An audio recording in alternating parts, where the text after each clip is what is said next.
안녕하세요. 예, 반갑습니다. 지금 처음 뵙는 분들, 전부네. 저 뵀던 분 없죠? 예. 자, 저는 지금 이제 공인중개사 지금 에듀윌에서 부동산 공시법령 시험 과목이 2차 과목입니다. 2차 과목 부동산 공시법령 담당하는 박정환입니다. 다시 한번 인사드리겠습니다. 자, 이제 여러분들 지금서부터 이제 준비하시는 게 공인중개사 시험 30회 대비입니다. 여러분들이 내년에 시험 응시하시면은 30회 시험 응시하시는데 그 30회 시험은 언제 시험이 시행 예정이냐면은 그건 기준이 있습니다. 넷째 주 10월 넷째 주 토요일 날 항상 보도록 기준이 있으니까 내년에도 특별한 뭐 이변이 없으면은 10월 넷째 주에 토요일 날 시험이 이제 시행될 겁니다. 이제 그때까지 이제 하면은 지금서부터 지금 여러분들 지금 준비해야 될 과정이 지금 딱 1년 정도 대략 남았죠. 자, 이제 그 과정 동안 여러분들이 어떤 과정 거쳐서 이제 쭉 이제 가는지 한번 말씀드릴게요. 자, 이제 시험 준비하시면은 지금 보시면은 지금 학원의 과정 자체를 아셔야 되는데 요 이제 시험 이제 학원의 과정이 여러분들한테 이렇게 이제 진행될 겁니다.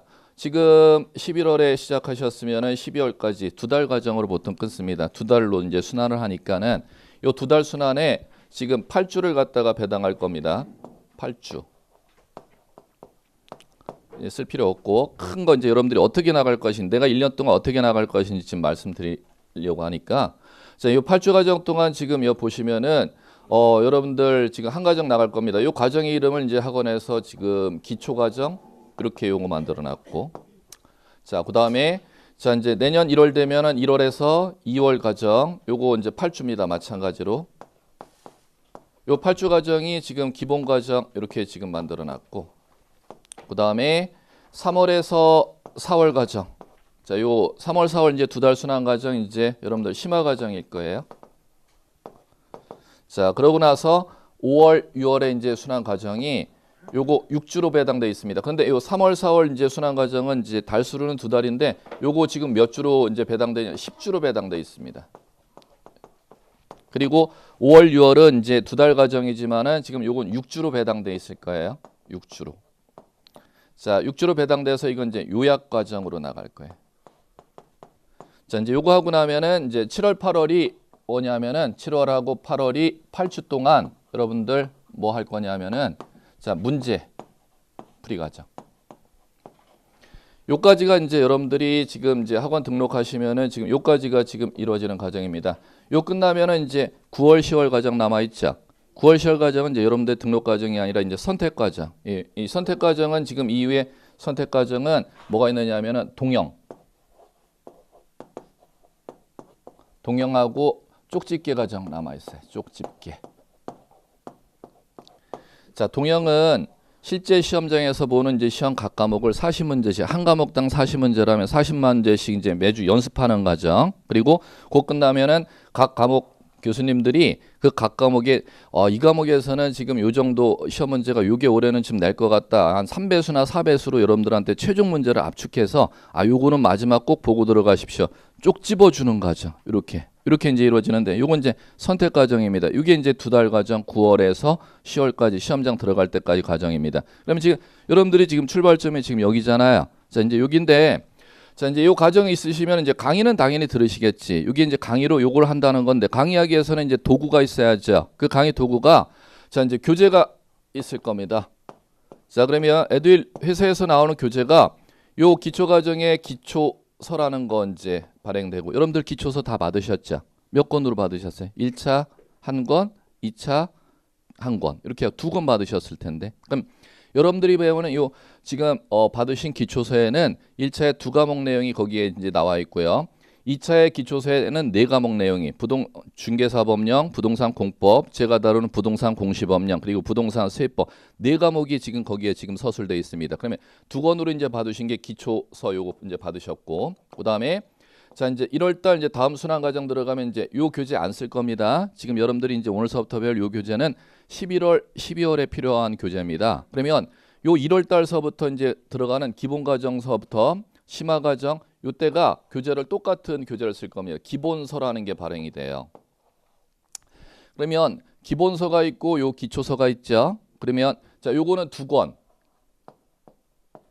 자, 여러분들 중개사 시험 과목이 지금 6과목으로 되어 있습니다. 요거는 이제 기본서는 지금 몇 권으로 지금 이제 발행돼서나 6권으로 발행돼서 나올 겁니다. 이렇게. 자, 그다음에 자, 이제 요 끝나고 나면 5월, 6월에 이제 요약 과정이 있죠. 그럼 요약서가 나와요. 요약집. 요약집이 마찬가지로 요거 2권으로 나옵니다. 이렇게. 그리고 이제 문제풀이 과정이 지금 7, 8월에 8주에 문제풀이 과정이 문제집 그냥 책서로 쓸게요. 문제집이 이거 6권으로 이제 발행돼서 나옵니다. 이렇게. 자, 그럼 보시면은 여러분들이 이제 강의는 이제 뭐 쭉 들으시는데 이 강의는 보조 도구라는 겁니다. 뭐를 갖다가 익히기 위한 보조 도구냐면은 책의 모든 정답이 다 있어요. 그럼 이제 제가 여러분들이 이 자리에 나와서 이제 수업을 들으시는 것은 강의 듣기 위해서 아니면 책을 갖다 익힘 작업하기 위해서 책을 익힘 작업하기 위해서 저를 보조 수단으로 이용하시면 되는 겁니다. 제가 얘기가 아니라 시험에서는 제 얘기가 나는 게 아니라 저는 시험면에서 나는 이 교재를 갖다가 풀어드리는 역할을 하는 거예요. 그러면 여러분들이 이제 그 풀어드리는 역할 혼자 읽을 수가 없으니까는 제가 보조 수단으로 강의를 통해서 요 책은 이렇게 읽어야 됩니다. 이렇게 읽어야 됩니다. 풀이를 듣고 나면 이해를 하겠죠. 그럼 집에 가서 스스로 이거 아까 들었던 거 이게 이제 혼자 읽으니까 읽히네. 그걸 갖다 여러분들이 복습을 통해서 이제 교재해 나가시면 되는 거죠. 그러면 이렇게 이제 나가는데 물론 이제 각 교재 나가면은 강의의 교재 내용을 갖다가 물론 이 말을 통해서 이제 보조 역할로 여러분들한테 전달할 수도 있지만은 말로 하기는 지금 말로 전달해도 요 교재 내용을 여러분들이 이해하기가 어려운 것들은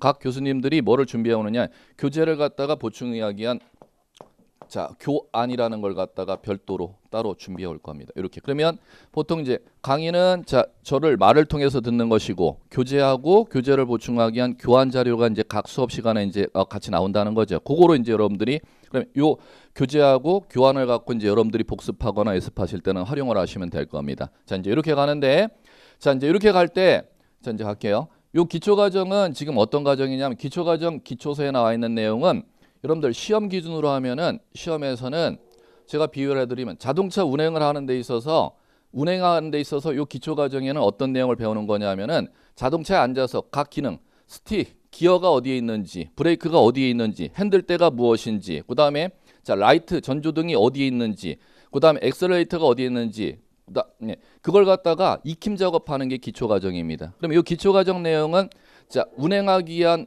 본론 내용이다 아니면 운행의 전제 요건을 갖다 배우는 거다.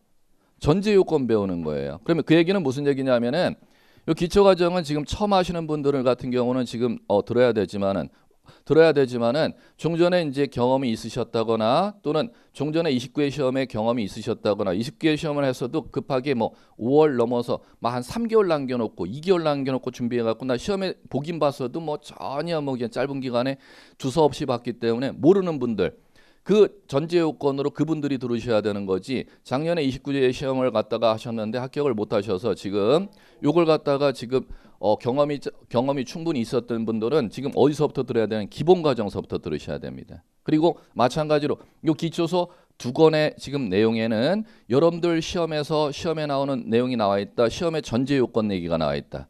시험의 전제 요건 얘기가 나와 있는 거예요. 시험의 본론 얘기가 나와 있는 게 아니라는 거. 시험의 내용 나와 있어도 비율로 치면은 만약에 여러분들 이제 시험 보실 때 시험을 100분율로 제가 이제 말씀을 드리면 시험에 필요한 각 기초서의 이 2권의 내용에는 시험에 필요한 내용의 10%밖에 안 담겨 있어요. 무슨 얘기인지 아시겠어요? 교재 자체가 시험에 필요한 몇 퍼센트? 10% 내용밖에 안 담겨 있다는 거. 그러면 본론에 이제 실제 시험에 실전 훈련 이제 들어가는 과정은 전제 워밍업 과정이라고 생각하시고 그다음에 본론 과정은 지금 어디에 이 6권 발행되는 요 기본 과정서부터 발행이 되죠. 기본 과정에 이 6권의 각 과목에 시험에 필요한 각 100% 내용이 요 기본서부터 요 내용이 담겨 있다는 겁니다. 무슨 얘기인지 아시겠죠? 그러면 수업을 할 때는 자 이제 요거 이제 기초서 기본 내용 요거 이제 수업하고 나서 자 1월 달, 3월 달이 이제 본론 이제 수업 들어가는데 요거는 이제 본론 수업 들어갈 때 시험에 필요한 100% 내용 중에서 요 기본서 교재에는 100%가 담겨 있지만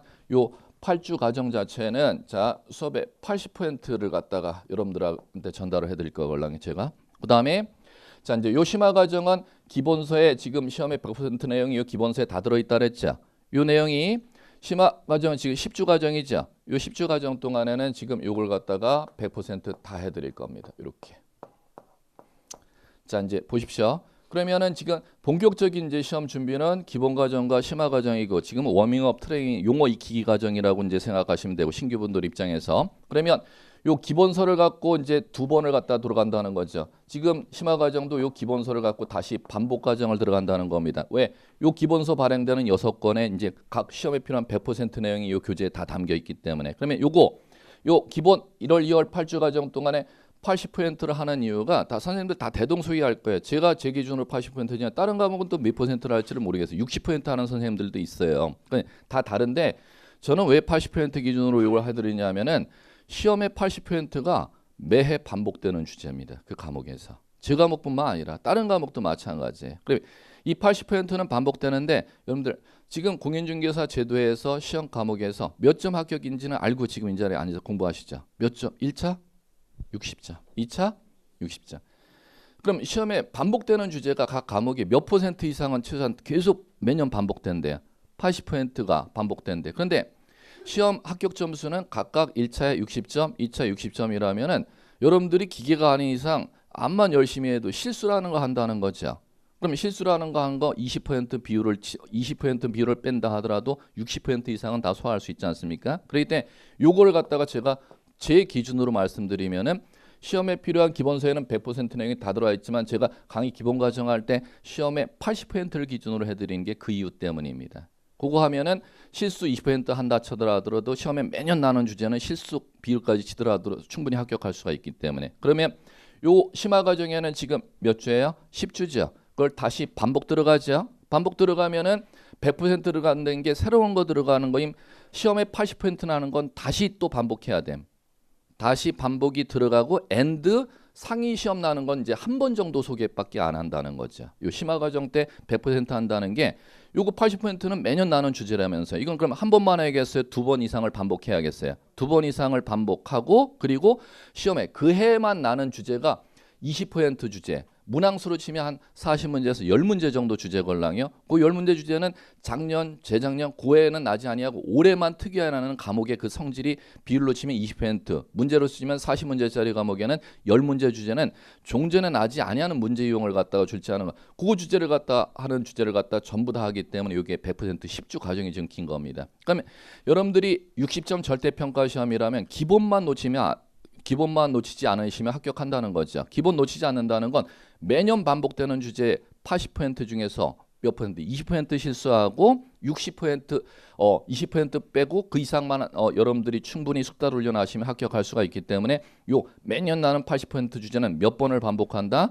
2번 이상을 반복을 하고 여러분들한테 진행을 할 겁니다. 무슨 얘기인지 아시겠죠? 이렇게 하고 나면은 기본서 요까지 이제 가고 나면은 기본서 과정이 지금 기본 과정과 심화 과정에 요 기본서로 이제 하고 나면은 요약집이 2권 나옵니다. 요약집은 지금 요거 80%가 아니라 60% 내용을 압축해서 1차 한 권, 2차 한 권으로 마지막 이론 정리 지금까지 순환해서 2번 반복해서 익힘 작업했는데 그거 마지막 총 정리가 돼 있는지 그거 같이 익힘 작업하는 게 6주 과정으로 이제 배당될 거예요. 그러면 이론 수업이 다 끝나고 나면은 이제 7, 8월에 8주 동안 이제 그걸 문제로 실전 훈련 들어가는 것이고 이 과정에 따라서 이제 수업 같이 이제 나가 보겠습니다. 자, 이제 이렇게 이제 나가는데 그럼 자, 이제 교재를 이제 먼저 보셔야 되는데 교재 이제 여러분들 받으신 게 2차 과목의 기초서 받으셨죠? 그거 받으셨으면은 제가 담당하는 과목이 어디에 나와 있느냐 하면 2차에 시험장에서 시험 보는 순서대로 이 과목이 편성되어 있어요. 중개사법령이 제일 첫 번째 나올 거고요. 그 다음에 부동산 공법이 나올 거고요. 세 번째 파트에 지금 부동산 공시법령이 나올 겁니다. 교재로 제가 한번 찾아볼게요. 여러분들 교재 344페이지. 시험 보는 순서대로 이 교재가 편성되어 있습니다. 344페이지 폈습니까? 자, 그럼 그 바로 앞 페이지 보세요. 앞 페이지 넘겨보시면 제목이 부동산 공시법 이렇게 제목되어 있는 거 찾으셨죠? 자, 이제 거기에 자, 이제 저와 함께 이제 이번 기초 과정에 이제 다룰 게 부동산 공시법을 이제 다룰 건데 그 부동산 공시법에 보면은 자, 거기에 파트 1과 파트 2 이렇게 나와 있죠. 파트 1에 뭐라고 제목 나와 있냐? 공간 정보 구축 및 관리에 관한 법률 이렇게 나오고 파트 2가 부동산 등기법 이렇게 제목 나와 있죠. 이제 거기서부터 이제 같이 여러분들하고 한번 진행해 볼게요. 자, 이제 뭐부터 이제 진행을 하셔야 되느냐? 요거서부터 이제 여러분들이 알고 계셔야 돼. 제 과목 자체 성격이 이 시작되는 과목이 아니라 제 과목은 이제 나중에 이제 보시면 아시겠지만은 지금 처음 분들은 이해를 못 하기 때문에 교재를 첫 페이지서부터 첫 수업을 하는데 첫 수업 내기가 아니라 다른 과목을 다 배웠다는 전제로 제 과목은 첫 페이지가 시작되는 겁니다. 여러분들이 1차에서 배우는 민법을 다 배웠다는 전제에서 제 과목은 첫 페이지서부터 시작되는 거예요. 그렇기 때문에 여러분들이 1년 동안 하면은 가장 어려워야 될 과목이 2차에서 공무원들이 하는 업무를 여러분들이 시험에서 보도록 만들어 지정해 놓은 과목이 공짜 들어가는 과목입니다. 2차에 부동산 공법이 있죠. 그리고 제 과목에 부동산 공시법이 있죠. 그럼 이 두 과목은 공인중개사 시험 제도에서 여러분들의 얘기를 시험 과목으로 만들어 놓은 거다. 공무원이 하는 업무를 갖다가 여러분들이 시험에서 익히도록 만들어 놓은 거다. 공무원이 하는 업무를 갖다가 시험 제도로 여러분들 제도를 만들어 놨기 때문에 29회 시험이 여러분들 주위 분들 시험 보셨던 분들 한번 얘기 들어보셨으면은 올해 합격률 아직 안 나왔죠. 가장 적게 나올 거예요. 제가 보기로 저도 평가는 할 수가 있는데 최근 10년 동안 가장 어려웠던 공인중개사 시험이었습니다. 왜 그랬느냐 하면은 공인중개사 시험은 60점 넘으면 다 합격한다며요. 그러면은 자, 이걸 명수로 뽑지를 아니하고 일정한 점수 60점을 넘으면 모두 다 합격시켜줘야 하기 때문에 그 수급 조절을 합격자의 수의 수급 조절을 문제 난이도 갖고 수급 조절을 하는데 그 난이도 조절을 접수 인원의 10% 기준으로 난이도 조절해요. 그럼 접수를 언제 하느냐면 여러분들 8월에 둘째 주에 접수를 하걸랑요. 시험 접수를. 그러면 실제 시험은 10월 달에 이루어진다 하더라도 나 시험 보겠다 원서 접수는 8월 달에 하죠. 그때 접수에는 접수 인원을 기준으로 하는데 올해가 최근 10년 동안 접수 인원이 가장 많았습니다. 29회 시험 접수 인원이 23만 5천 정도 됐어요. 그러면 그때 난이도 조절을 갖다가 할 때 최근 10년 동안 가장 많은 접수 인원이기 때문에 올해 실제 뚜껑 열어봤더니 마찬가지였어요. 그 접수 인원이 워낙 많았기 때문에 난이도도 최근 10년 동안 조절한 난이도 중에서 가장 어렵게 난이도를 조절했어요. 보통 다른 애 같은 경우는 1차만 좀 조절하자, 난이도를 2차만 조절하자 이렇게 둘 중에 하나만 선택해서 1차 과목만 난이도 조절해가지고 지금 합격자 수를 조절해 2차 과목만 지금 합격자 난이도 어렵게 만들어갖고 조절해 이렇게 했는데 올해는 1차하고 2차를 전부 엔드 다 건드려 버렸어요. 그럼 지금 벌써 이제 학원마다 예비 합격자 이렇게 나오고 이제 조사되는 거 보면 작년 대비로 최종 합격자는 아직 안 나왔는데 작년 대비로 30% 이상의 학원마다 다 적습니다. 작년 대비로만 말씀드려도 이렇게 올해 시험 최근 10년 동안 가장 어려웠던 시험이에요. 자 이제 보시면은 자 이제 부동산 공시법령이 이제 뭐 해 나가는 거냐 민법을 전제로 다 배웠다는 전제에서 이제 얘기가 됩니다. 그럼 이제 그 얘기를 이제 먼저 말씀을 드려야 되는데 자 이제 민법에서 뭐를 배울 거냐 물건이라는 걸 이제 배울 겁니다. 그러면 이 물건을 갖다가 자 뭐를 배우느냐 공시하는 제도를 민법에서 배웁니다. 그럼 물건을 공시하는 제도가 이제 뭐냐면 물건에 관한 정보를 공시한다는 건 공개적으로 누구에게나 다 물건 거래하고 싶은 사람들에게 물건 정보를 거래할 수 있도록 다 오픈시켜 놓는 법제도를 공시제도 이렇게 부르는 거예요. 공개 표시의 줄임말인데 요거를 민법에서 왜 두고 있느냐 하면은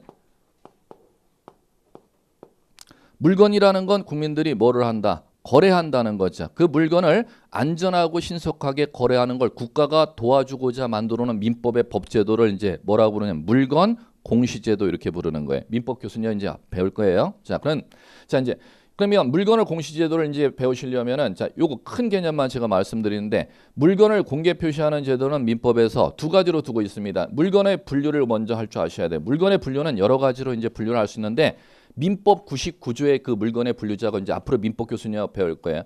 물건의 분류 작업을 이렇게 이제 하는 게 99조에 나와 있는 민법 99조에 나와 있는 물건 분류 작업입니다. 동산이라는 물건하고 부동산이라는 물건하고 그럼 동산이라는 물건도 거래한다며 부동산이라는 물건도 거래한다며 그러면 거래 중 거래 다른 거 생각할 필요 없어요. 지금은 이렇게 예를 직접 대입해 갖고 공부하시면 돼. 대표적인 예가 매매라는 용어 들어보셨죠? 이게 법률 용어인데 민법에서 이제 채권법에서 배울 법률 용어입니다. 팔매 살매입니다. 팔고 사는 거래 유형을 법률 용어로 매매라고 만들어 놨어요. 그럼 물건 가진 사람은 파는 사람 사는 사람.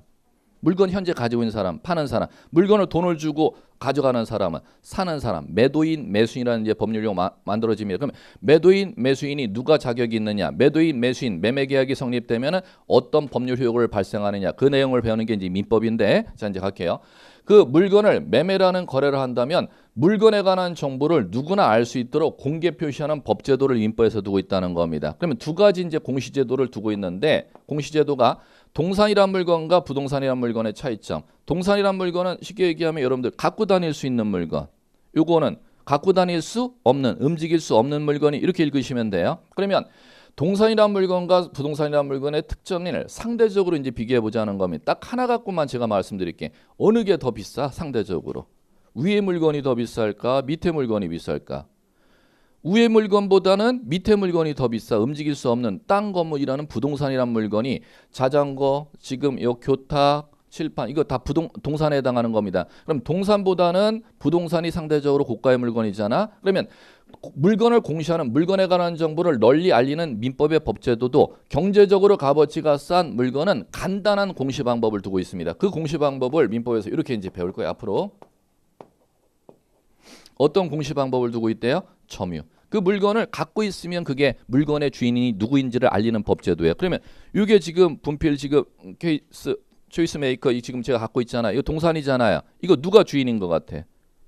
갖고 있는 사람. 갖고 있는 행위를 점유라고 하는 겁니다. 그 물건을 쥐고 있는 행위를 뭐라 본다? 점유. 그러면 자, 그 동산이라는 물건을 갖다가 경제적으로 부동산이라는 물건에 비해서는 저가의 물건이 있대 간단한 공시 방법을 민법에서 두고 있다는 겁니다. 그러면 이 동산이란 물건을 갖다가 매매를 통해서 매수인이 취득하고 싶어. 동산 주인이 누구인지를 갖다 알려면은 점유하고 있는 사람에게 찾아가래. 그러면 그 점유하고 있는 사람에게 찾아가서 여러분들이 그러면 이 동산이란 물건을 갖다 취득하고 싶으면 저한테 찾아서 그 물건 제가 사고 싶은데 그거 1,000원 정도 드릴 의향이 있는데 저한테 팔지 않겠습니다 하면 저와 합의가 되면은 제 동산에 대한 소유권을 제가 점유하고 있으니까 제가 소유권자 아닙니까? 그거를 여러분들이 가져가면 여러분들이 취득하도록 돼 있는 민법의 제도를 두고 있습니다. 그걸 취득하려면 이제 뭐 해야 되느냐면 요거 하면 제가 가지고 있는 점유를 여러분들이 이걸 가져가는 행위를 갖다 민법에서 뭐라고 하냐 인도라고 부르는 거예요. 그러면 동산이 물건의 주인이 누구인지를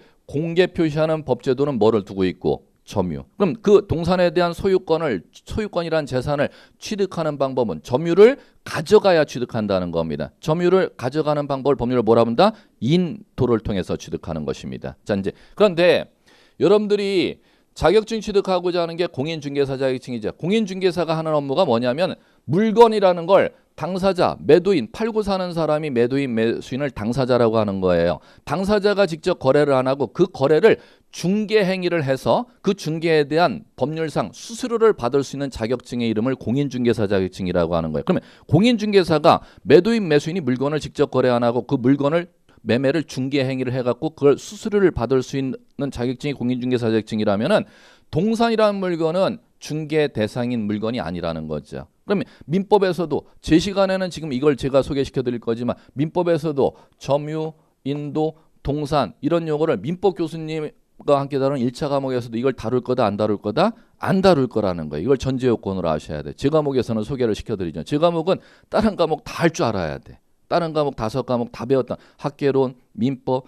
공법, 중개사법령, 부동산세법 다 배웠다는 전제에서 지금 시작되는 과목입니다. 과목의 성질이. 자, 그러면 여러분들이 공인중개사가 매매를 당사자가 안 하고 물건을 당사자가 거래를 안 하고 매매라는 거래를 안 하고 자, 개업 공인중개사가 소속 공인중개사 중개 행위를 해서 수수료를 받을 수 있는 중개 행위의 대상이 되는 물건은 법적으로 어떤 민법에 정해놓은 물건 중 어떤 물건만을 중개 행위를 해서 수수료를 받을 수가 있다. 부동산이란 물건만을 중개 행위를 해서 수수료를 받을 수가 있다는 겁니다. 그럼 여러분들은 오늘 이 시간 이후서부터는 저는 이 전제 요건까지 말씀드렸지만 다른 과목에서 절대 이런 용어는 들어볼지를 않을 것이죠. 학계론에서도 무조건 물건 중 부동산, 중개사법령에서도 무조건 부동산, 부동산공법에서도 무조건 부동산, 세법에서도 무조건 부동산, 제 과목에서도 무조건 부동산, 물건 중 부동산이란 용어만을 6과목에서 이제 다 이제 귀로 이제 익힘 작업을 할 겁니다. 자, 그러면 자, 부동산이란 물건은 동산이란 물건에 비해서 고가의 물건이라는 거죠. 그러면 자, 고가의 물건이기 때문에 간단한 공시 방법을 취하지 아니하고 민법에서는 그 동산이란 물건에 비해서는 고가의 물건이래. 그렇기 때문에 이거는 국가에서 공시해야 돼. 개인이 점유를 통해서 공시하지 말고 국가기관에서 이걸 갖다 관리해주면 안전하잖아. 그러면 국가기관에 어디에다가 공시하느냐면 공적 장부에다. 국가기관에서 관리하는 장부를 갖다가 공적 장부라고 해요. 그러면 부동산에 관한 그 토지, 건물이라는 부동산에 관한 정보를 공시하는 방법은 개인이 점유를 통해서 공시하고 있다. 국가기관에서 장부했다가 공시하고 있다. 국가기관에서 물건의 정보를 공적 장부의 기록 관리를 통해서 공시하고 있다는 겁니다. 상대적으로 고가의 물건이기 때문에. 자, 그러면 그 공적 장부에 부동산 정보를 공시하는 제도를 갖다 이제 저와 함께 다루는 걸 법률용어로 부동산 공시 제도 이렇게 부르는 거예요. 그러면 그 부동산 공적 장부가 우리나라는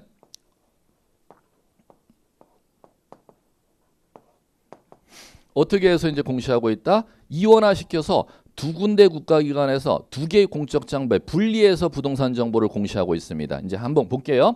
여러분들 이제 앞으로 부동산이라는 물건은 뭐야? 이걸 이제 배워나가는 과목 정말 넘쳐나. 민법에서도 이걸 배울 거고 학개론에서도 부동산이 뭐야 배울 거고 중개사법에서도 배울 거고 세법에서도 배울 거고 부동산이 뭔지는 여러분들 넘쳐납니다. 근데 저는 이것까지 해드릴 시간은 없어요. 지금 너무 해야 될 내용이 많기 때문에. 그러면 대표 이렇게만 제가 끌고 갈게요. 민법에 정해진 부동산은 딱 학개론상의 부동산하고 또 민법에 정해진 부동산의 용어가 아예 달라. 그럼 학개론 선생님이 다루는 부동산의 용어하고 민법 교수님이 다루는 부동산 용어는 전혀 다른 용어를 다룬다는 거죠. 학문상의 부동산을 학개론에서 배우고요. 민법의 부동산은 이제 민법 교수님 법률상 부동산의 개념을 배울 겁니다. 그럼 여러분들은 학개론 이제 그것만 말씀드릴게요. 학개론이라는 1차 과목에 부동산 학개론이라는 과목을 제외한 모든 1차의 민법 있죠. 2차의 중개사법 있죠. 그다음 2차에 부동산 공법이 있죠. 그다음 2차에 저와 함께 다른 부동산 공시법령이 있죠. 그리고 마지막은 부동산 세법이 있죠. 그래 법률 과목이 5과목인데 5과목에서 다루는 다 부동산은 민법의 부동산을 전제로 배우는 겁니다. 그렇기 때문에 민법이라는 과목이 모든 중개사를 배우기 위한 기초 베이스 과목이 민법에서 다 시작된다는 거죠. 그러면 민법에 보면 그 부동산은 이렇게 이제 분류하걸랑요. 토지, 그 이외의 정착물 중 건물을 독립된 정착물로 부동산으로 인정합니다. 그러면 여러분들 땅하고 건물이야. 일반 사회 실무에서 사용하는 용어가 민법에 규정되어 있는 법률상의 부동산을 일반 실무에서 이제 사용하는 겁니다. 그러면 요거는 토지와 건물이라는 부동산은 학개론상에서 쓰이는 부동산 아니면 법률에서 사용되는 부동산. 법률상 사용되는 부동산의 개념이 땅하고 건물 이렇게 이제 보시면 돼요. 그러면 자 이제 갑니다. 토지도 부동산이고 건물도 부동산이라면 토지 건물을 국민들이 안전하게 거래하기 위해서 그 부동산에 관한 정보를 국가의 공적 장부에 공개 표시하는 법제도를 국가가 두고 있다는 거죠. 그런데 그거를 한 군데 국가기관에서 하나의 장부에다가 기록 관리하고 있대요. 이원화시켜서 관리하고 있대요. 이원화. 자 이제 보세요. 자 이제 해볼게요. 토지만 갖고 해볼게요. 여러분들 자 이제 토지 갖고 가면은 토지는 자 먼저 어떤 국가기관을 생각하셔야 되느냐면은 자 그 토지가 소재해 있는 시, 군, 구청을 생각하셔야 돼. 토지가 지금 위치해 있는 행정구역에 시청, 구청, 군청에 가보면은 어떤 과가 있느냐면 지적과라는 데 들어보셨어요? 지적과라는 과에서 관리하는 공적장부 이름이 자 이 공적장부입니다. 그 토지라는 부동산이 위치해 있는 행정구역의 관공서인 시청, 구청, 군청에 들어가 보면 거기에 자 업무하는 데마다 과를 갖다 분리해서 두고 있잖아요. 그 과 중에 지적과라는 데 들어가 보면은 뭐가 있대? 어떤 공적장부가 지적공부랑 이건 이제 지적공부랑 공적장부 아직 법을 안 배우셨으니 좀 이따 저와 함께 바로 들어갈 거예요. 요건 이제 들리는 용어. 토지대장이라는 건 들어보셨어요? 임야대장이라는 거, 지적도라는 거. 임야도라는 거 들어보셨죠? 그게 구체적인 지적공부의 이름들입니다. 그러면 토지 정보를 갖다가 지적공부라는 공적 장부에다 기록 관리하는 공시제도를 두고 있다는 겁니다. 그 다음에 그러면 아니 땅 정보를 자 그 시군구의 땅을 시군구청 지적과에 있는 지적공부라는 국가에서 관리하는 공적 장부에 기록 관리하고 있으면은 다른 국가기관에서는 따로 관리할 필요가 없음에도 불구하고 우리나라는 또 쓸데없는 업무를 하고 있다는 겁니다. 다른 국가기관에서 그 구청 지적과에서 지적공부에 관리하고 있는 토지를 다른 국가기관에서 또 공적장부에 또 관리하고 있다는 겁니다. 똑같은 토지를 갖고 그 관공서가 어디냐면 여러분 이번에는 등기소입니다. 어디요? 등기소 어딘지 모르면은 어디 연상하시면 다 등기소예요. 법원이 다 등기소예요. 참고로. 여러분들이 법률 용어로 실무상 들어봤던 법원이라는 데가 법적으로 다 등기소입니다. 그러면 그 토지가 속해 있는 관할구역 등기소에도 그 땅에 관한 정보 똑같은 구청 지적과에서 관리하는 땅을 지적공부에 관리하는 땅을 어디에서도 똑같이 또 관리하고 있대. 등기소라는 관공서에서도 관리하고 있다는 거죠. 그 관공서에 가보면 어떤 장부에다 관리하느냐 하면은 등기소에 있는 장부는 이제 또 공적장부 이름이 달라요. 그 장부 이름을 뭐라고 해요? 등기소. 부라고 하는 겁니다. 그러면 똑같은 토지 하나를 갖고 시군구청에 있는 공적장부 지적공부와 등기소에 있는 공적장부 등기부에다가 두 개로 분리해서 땅을 갖다 똑같은 땅 물건 하나를 갖고 두 군데 관공서에서 두 개 장부에 분리해서 공시하는 제도를 취하고 있다는 겁니다. 이걸 무슨 공시제? 이원화된 공시제도 이렇게 부르는 거예요. 자, 그러면 한번 가볼까요? 건물도 부동산이잖아. 이렇게 해놓으면 되는 거지. 건물도 부동산이죠. 그럼 이제 이거부터 우리나라는 땅에다가 집을 짓겠죠. 땅에다가 집을 짓. 땅하고 분리해서 집 지을 수가 있나? 없죠. 땅에 반드시 붙여서만 집을 지어야 되걸랑 그렇기 때문에 정착물이라고 법률용어를 써요. 그런데 토지 위에 정착되어 있는 물건은 다 토지와 같은 하나의 물건으로 취급하는데 토지 위에 정착시켜서 만들어 놓은 물건이라 하더라도 토지와는 별개의 물건으로 취급하는 대표적인 물건이 건물입니다. 그럼 법적으로 땅 주인이 자기 집에 땅을 지었으면 일반인들과 법을 안 배운 분들은 땅 주인의 집이지 이렇게 얘기하지만 법률적으로는 우리나라는 두 개의 재산을 가지고 있는 겁니다. 왜? 토지라는 재산하고 땅 주인이 자기 땅에다 집을 건축했어도 그 건물을 토지의 소유권이 미치도록 돼 있다. 토지 소유권과는 별도로 건물이라는 땅 위에다 건물을 건축해 놓으면 건물은 별개의 부동산으로 취급한다.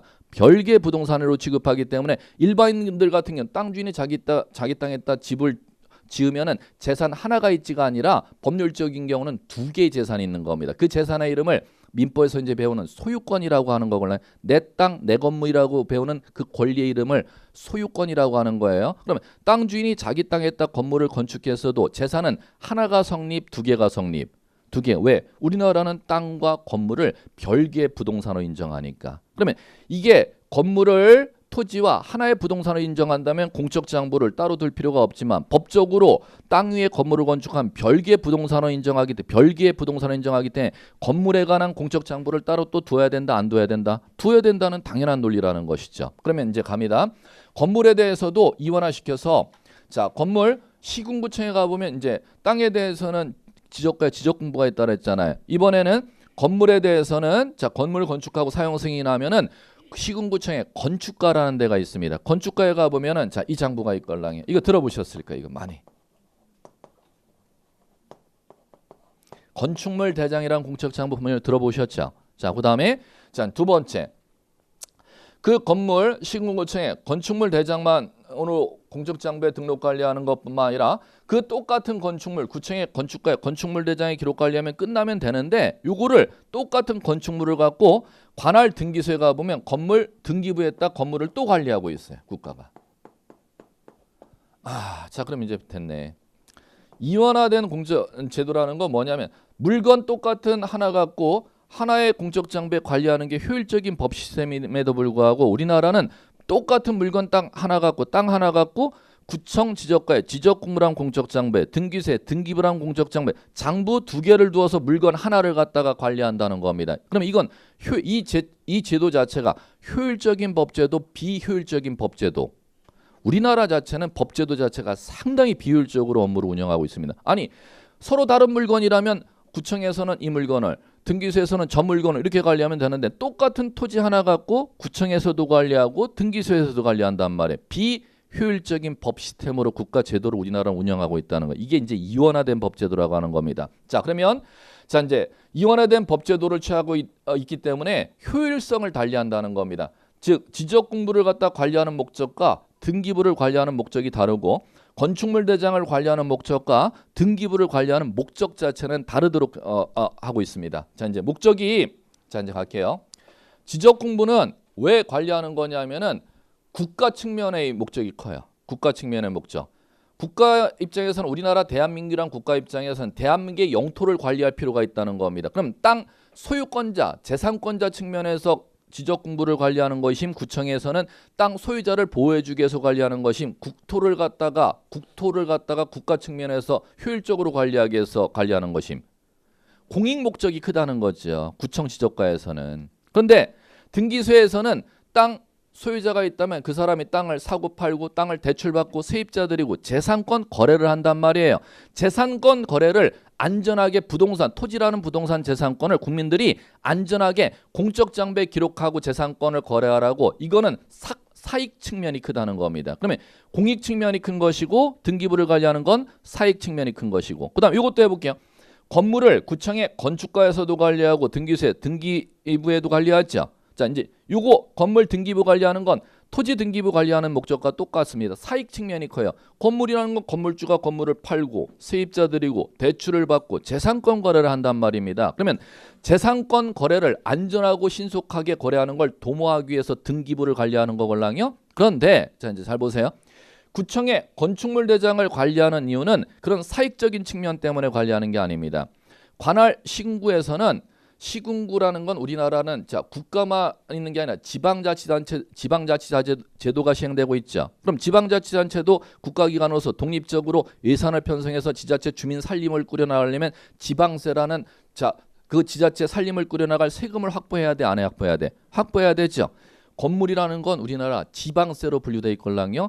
건물 지자체가 지자체 살림 꾸려나가기 위한 재산을 갖다가 재산세를 거두기 위해서 구청에서 건축가에서 건축물 대장을 관리하는 겁니다. 그러면 쉽게 얘기하면 건물을 국가의 공적장부, 구청 공적장부인 건축물 대장이 관리하는 이유는 건물주를 보호해주기 위해서 구청에서 건축물 대장을 갖다가 작성해갖고 관리하는 거임. 지방세 거두기 위해서 건축물 대장을 관리하는 거예요. 지방세 거두기 위해서 건축물 대장 관리. 그럼 등기소에서는 건물 등기부를 관리하는 이유는 지방세 거두기 위한 공익 측면이 아니라 건물주에게 소유권이란 재산이 있다면 소유권 거래를 안전하고 신속하게 거래하는 걸 국가가 도와주고자 건물 등기부를 등기소에서 관리하는 거고요. 그러면 그 얘기는 이제 크게 골겨가셔야죠. 지적공부와 건축물 대장은 시, 군, 구, 시청, 구청, 군청에 있잖아. 거기는 공익적인 측면 때문에 공적 장부를 관리하는 것이고 등기소라는 관공서에는 토지 등기부, 건물 등기부가 있잖아. 이거는 국가의 장부를 두어서 관리하는 거지만 등기부는 공익을 갖다가 달성하게 해서 아니면 국민들이 재산권 거래하는 걸 도와주고자 등기소에서는 공적 장부 등기부라는 장부를 두어서 관리한다는 겁니다. 이렇게 이제 되는 것입니다. 자, 이제 그러면 지적공부, 등기부, 건축물 대장, 등기부 여기에다가 토지, 건물이란 부동산에 관한 정보를 공개 표시하는 법제도를 갖다가 이제 법률용어로 이제 뭐라 본다? 부동산 공시제도. 그러면 여러분들이 부동산 공시제도는 구청 지적과에 등기소에 구청 건축과에 등기소에서 하는 공무원이 하는 업무를 여러분들이 이제 배워야 되는 거잖아. 이렇게 이제 이해할 줄 아셔야 돼요. 그럼 요 중에서 부담을 많이 줄여놨어요.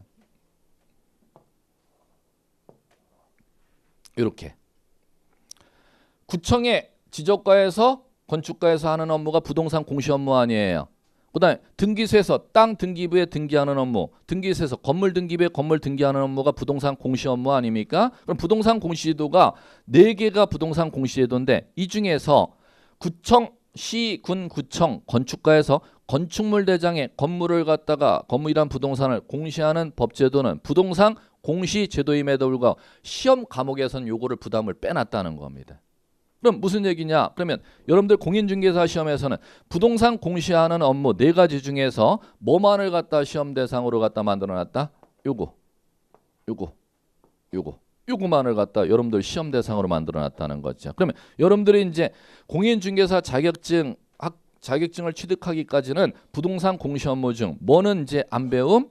구청, 시군구청, 건축가에서 하는 업무는 시험 대상이 아니야. 이렇게 이제 빼시면 돼. 부동산 공시 업무가 아니라 뭐가 아니야? 시험 대상이 아니야. 이렇게 빼시면 돼. 그럼 여러분들이 하는 업무는 구청의 시군구청 지적과에서 하는 업무, 땅 등기, 건물 등기는 등기소에서 하는 업무라 그랬죠. 그러면 요거 하나, 둘, 셋. 요거만을 여러분들의 공인중개사의 시험 제도로 부동산 공시 업무 중 요거 하나는 빼고 하나, 둘, 셋. 요것을 갖다 여러분들 시험 대상으로 2차의 시험 과목으로 만들어놨다는 겁니다. 되셨죠? 시험 과목? 자, 그러면 이렇게 이제 하셨으면 자, 구청, 시군구청 지적과에서 땅을 갖다가 그 관할 시에, 관할 구에, 관할 군에 토지를 갖다가 지적과에 있는 공적장부, 지적공부에 등록 관리하는 그 업무를 부동산 공시 업무를 법률용어로 이렇게 만들어 놓은 거예요.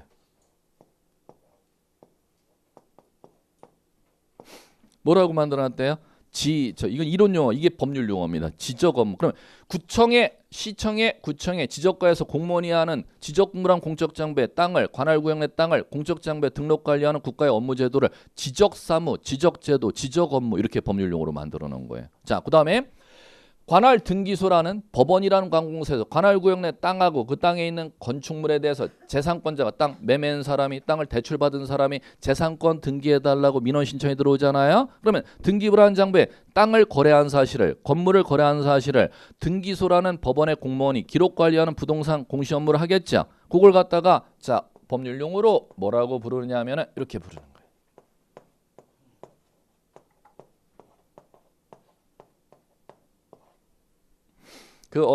법원의 등기소에서 등기관이 토지 전산 등기부에 들어가서 건물 전산 등기부에 들어가서 토지에 관한 정보 기록을 건물에 관한 정보로 기록을 기록 관리하는 국가기관 업무 제도를 법률용 뭐라고 만들어놨대요?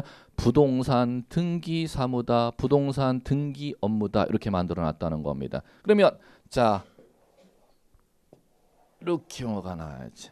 여러분들이 이제 배워야 될 게 뭐 부동산 공시 업무 중 부동산 공시 업무는 개인이 하는 업무가 아니라 국가기관에서 하는 업무를 여러분들이 이제 시험에서 배우셔야 되는데 어떤 업무와 어떤 업무가 시험의 대상이다? 지적 업무와 부동산 등기 사무가 이제 여러분들이 부동산 공시 제도의 시험에서 배워야 될 대상이라는 겁니다. 이렇게 이제 나오시면은 요 두 가지를 부동산 공시 제도 이렇게 이제 부르는 것이고요. 자, 그러면 요 지적 업무와 부동산 등기 업무할 때 여러분들도 법의 구속을 받지만 국가기관이 업무할 때도 법의 구속을 받도록 돼 있다는 거죠. 요 지적 업무를 할 때 이 시군구청 지적과에서 이 업무를 할 때 그 업무를 하도록 근거 국회에서 지정한 근거 법률의 이름이 공간정보 구축 및 관리에 관한 법률입니다. 그 다음에 등기소라는 관공서에서 땅 건물을 등기하는 업무를 법원의 공무원들이 하잖아요. 그 업무를 하기 위해서 만들어놓은 근거 법률이 부동산 등기법이라는 법률입니다. 그러면 자 이제 여러분들 교재 어디를 보시느냐 344페이지 펴보시고 자 그러면 이제 이걸 들으신 분들은 그 책이 이제 팡팡팡팡 쉽게 읽힐 겁니다. 자 위에 공시법 기초 다지기 지적제도 부동산 등기제도 찾으셨습니까?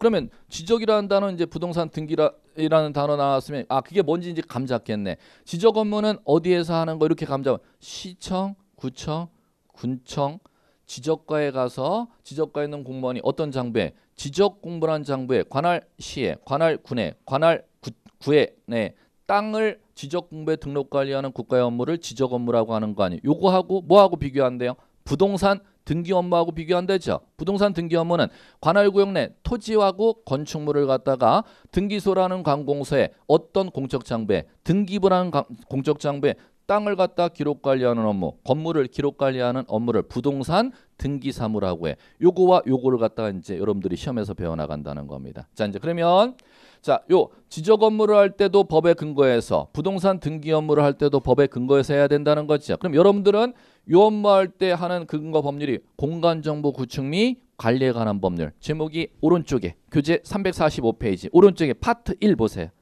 공간정보 구축 및 관리에 관한 법률 큰 제목 상단에 보이십니까? 자 그러면 이게 어떤 업무를 갖다 규율하기 위한 법률 요거 지적 업무를 규율하는 법률의 이름이 공간정보 구축 및 관리에 관한 법률입니다. 이게 파트 1이라면 부동산 공시 업무는 또 요것도 한다며 요거를 하기 위한 근거 법률은 뭐라 그랬다? 부동산 등기법. 자 어디 있는지 큰 거 맵 찾아볼게요. 부동산 등기법은 교재 366페이지 파트 2 제목 위에 상단에 큰 구조를 보세요. 부동산 뭐라고 되어 있어요? 등기법. 그러면 부동산 공시법령이 요거하고 요거를 갖다 규율하는 두 가지 법률을 다룬다는 겁니다. 요 지적 업무를 규율하기 위해서 제정해야 하는 법률 공간정보 구축 및 관리에 관한 법률하고 부동산 등기 업무를 갖다 규율하기 위해서 제정해놓은 법률 부동산 등기법 해갖고 지적을 갖다 규율하기 위해서 부동산 등기를 갖다 규율하기 위해서 제정해놓은 두 가지 법률 공간정보 구축 및 관리에 관한 법률과 부동산 등기법 이 두 가지 법률의 이름을 갖다가 시험 과목으로 부동산 공시법이라고 시험 과목을 만들어 놓은 겁니다. 그러면 용어가 되셔야 돼요. 자 이제 시험 과목의 이름은 2차에 부동산 공시법인데 부동산 공시법이라는 건 시험 과목의 이름 법률의 이름 부동산 공시법이라는 건 없어. 시험 과목의 이름이에요. 법률의 이름은 공간정보 구축 및 관리에 관한 법률하고 부동산 등기법이 국회에서 제정한 법률의 이름이고요. 그 두 가지 법률을 갖다가 공인중개사의 2차의 시험 과목으로 시험 과목의 이름으로 뭐라고 만들어놨대요? 부동산 공시법이라고 만들어요. 그걸 이제 저와 함께 이제 같이 다뤄 나갈 겁니다. 자 이제 원위치 이제 교재 어디로 오시느냐? 344페이지 와 보세요. 자, 오시면은 지적제도 부동산 등기제도 이제 그 비교 있죠? 그 비교가 이제 여러분들 혼자 가서는 그 비교가 안 되기 때문에 교재를 갖다가 여러분들이 이해할 수 있게 오늘 교환 들어오시면서 교환 받으셨죠? 한 장짜리. 교환 한 장짜리 앞장이 있고 뒷장이 있어요. 어디가 앞장이냐면 제목이 상단 중간에 제일 위에 지적과 부동산 등기되어 있는데 거기 앞장, 뒷장은 넘겨보시면 부동산 정보의 정리 방법 이렇게 나왔는 게 뒷장. 한 장짜리 앞장, 뒷장 찾으셨습니까? 자, 이제 그거 이제 나갈 거예요. 앞장 이제 피세야 하면은 지적과 부동산 등기 쪽 이제 교환을 보셔야겠지. 교재로 절대 이제 해결 못하는 얘기들 이제 먼저 말씀드려서 이제 시작해 볼게요. 자, 이제 그거 보시면 교환에 지적과 부동산 등기 이렇게 나와 있는데 자, 중간 기준으로 이렇게 이제 여러분들 보시면 돼. 자, 중간 기준으로 지금 이렇게 땡땡땡땡땡땡땡땡땡 그걸 풀어 드리는 겁니다. 이제 이렇게 이제 나와 있고 자, 이제 요거 할 때 이렇게 가자는 거예요. 대한민국의 영토가 이렇게 있다면은 서해오도, 제주도, 울릉도, 독도 이제 이렇게 있다면은 이 토지를 갖다가 공적장부에 등록하려는 뭐 시군구청에 지적공무랑 공적장부에 등록하려는 뭐 이쪽에 이제 상단의 배당이 지적. 자, 그러면 이 땅 위에 시군구에 시군구청에 지적공부에 우리나라 영토에 해당하는 국토를 공적장부에 다 등록관리했다면 그 땅의 땅 주인이 건축허가에서 건물을 지어놓을 수 있잖아. 그럼 건축물 대장을 갖다 등록하는 부동산 공시업무는 시험 대상에서 빠진다 그랬죠. 부동산 공시업무인데도 불구하고 그건 시험 대상에 빠지니까 이건 지적만 있는 겁니다. 그런데 땅 주인이 자기 땅의 재산권 행사, 건물 그 땅에 땅 주인이 건물 건축해갖고 건물에 대해서 재산권 행사하려면 다 등기소랑 관공세, 부동산 등기 업무하는 거 요걸 갖다 이제 시험 대상에서 배운다 그랬죠. 그럼 양 제도를 이제 이렇게 해놓고 이제 시작 들어가는 겁니다. 지적은 어떤 공적 장부에 부동산을 갖다 공시하는 업무를 지적이라고 한다. 그거부터 이제 자꾸 이제 용어가 익숙해져야지. 지적 공부. 부동산을 등기하는 공시 업무라는 건 부동산에 관한 정보를 국가의 공적 장부에 기록 관리하는 업무인데 어떤 국가기관의 법률 명칭을 가진 장부에 부동산 정보를 기록 관리하는 걸 부동산 등기라고 부른다. 등기부. 그러면 토지 정보를 지적 공부라는 장부에 기록 관리하고 토지 건물 정보를 등기부라는 장부에 기록 관리하죠. 이제 먼저 기록하는 행위를 부동산을 공시하는 행위를 법률 용어는 이제 해나갈 줄 아셔야 돼. 이쪽은 등록이라고 용어를 사용하고요. 이쪽은 등기라는 법률 용어를 사용합니다. 자, 토지 정보를 지적 공부라는 공적 장부에 공무원이 올릴 등자에 기록할 녹자입니다. 기록하는 행위는 법률 용어로 뭐라고 사용한대요? 등록. 그다음에 토지 건물 정보를 등기소라는 공적 장부에 기록 관리하는 업무를 법률 용어 뭐라고 사용한대요? 등기. 이게 되셔야 됩니다. 그럼 이제 시작 여기서부터 이제 시작되는 거예요. 여기서부터 시작되셔야. 땅 여기 하나가 있다면은 자 여기 이제 땅 하나가 있다면은 좀 이따 이제 만들어 볼 텐데 요거까지 이제 하고 이제 쉬죠 잠깐. 여기 이제 토지 하나의 단위를 갖다가 이제 토지 하나의 단위를 여러분들 여러분들 실무용어는 내 땅이라는 개념의 토지 하나의 단위를 법률용어로 필지라고 하는 겁니다. 그럼 필지라는데 내 땅이라는 건 재산권이잖아. 그 재산권의 이름을 소유권이라고 하는 겁니다. 그러면 토지 소유권 하나가 만들어지는 토지의 단위를 법률용어로 만드는 게 뭐다? 필지. 그러면 자, 국가의 공적정보, 시군구청에서 관리하는 지적공부든 등기소에서 관리하는 등기부든 우리나라는 공적정부에 부동산을 갖다 공시할 때 사람 기준으로 부동산을 갖다가 관리하는 공시제도가 있고요. 전 세계 공시제도가 물건 기준으로 부동산 정보를 공시하는 제도가 있습니다. 그 제도의 차이점을 말씀드려 볼게요. 그거 이해하고 한번 쉬죠. 자, 만약에 제가 박정환인데 대한민국의 부동산 땅 건물 그거 구분 안 할게요. 부동산 2개를 가지고 있걸라. 그런데 전 세계가 부동산을 국가의 공적장부에 공시하는 제도를 다 전 세계마다 다 두고 있습니다. 그런데 2가지 방식밖에 없다는 거예요. 사람 기준으로 부동산 공시제도를 운영하느냐, 물건 기준으로 공시제도를 운영하느냐에 따라 어떤 차이가 있는지. 제가 부동산을 2개를 보유하고 있다면 박정환이가 자 인적 편성주의라는 나라는 부동산 공시제도는 그 사람이 가지는 부동산 개수를 갖다 시는 게 아니라 사람 하나를 기준으로 그 사람이 전국에 보유한 부동산을 박정환이의 가진 부동산을 공적장부 하나에다 통합해서 기록 공시하는 제도가 인적 편성주의라는 거야. 인적 편성주의는 어떤 나라에서 주로 많이 취하느냐? 세금을 갖다 잘 거두는 나라, 정확하게 잘 뽑아내는 나라. 왜? 딱 박정환이 이름이 치면은 박정환이가 안양, 평촌에 가진 부동산만 나타나야 전국에 가진 부동산이 박정환이 이름만 치면 공적장부에 다 나타나. 몇 개가 보유하고 있는지 다 나타나요. 세금을 갖다가 정확하게 거두기에 징수하기에 효율적으로 그 효율성을 중시하는 나라가 인적 편성주의를 취하고 있습니다. 자, 두 번째 방식이 물적 편 부동산 공시지도에 공적 장부를 두는 데 있어서 물적 편성주의를 취하는 나라가 있습니다. 대표적으로 우리나라. 자, 박정환이가 부동산 2개 보유하고 있으면은 자, 경기도에 하나 부동산, 부산에 하나 부동산 보유하고 있으면은 자, 박정환이 부동산에 박정환이 이름에 부동산 2개를 박정환이의 부동산을 다 관리하는 걸 인적 편성주의라 그랬죠. 물적 편성주의는 뭐냐면 물건 기준으로 장부를 하나씩 편성하는 방식이야. 그러면은 인적 편성주의에 하면은 몇 개를 편성했었음? 하나. 박정환이 이름에 2개 경기와 부산에 보유한 부동산을 하나에다가 관리했잖아. 그런데 물적 편성주의 취하게 되면은 경기도 쪽에 가진 물건에 하나의 공적장부 두어서 부산에 쪽에 가지는 박정환의 부동산 부산 쪽에 관할 관공서에서 하나를 두어서 관리하는 시스템입니다. 그럼 몇 개로?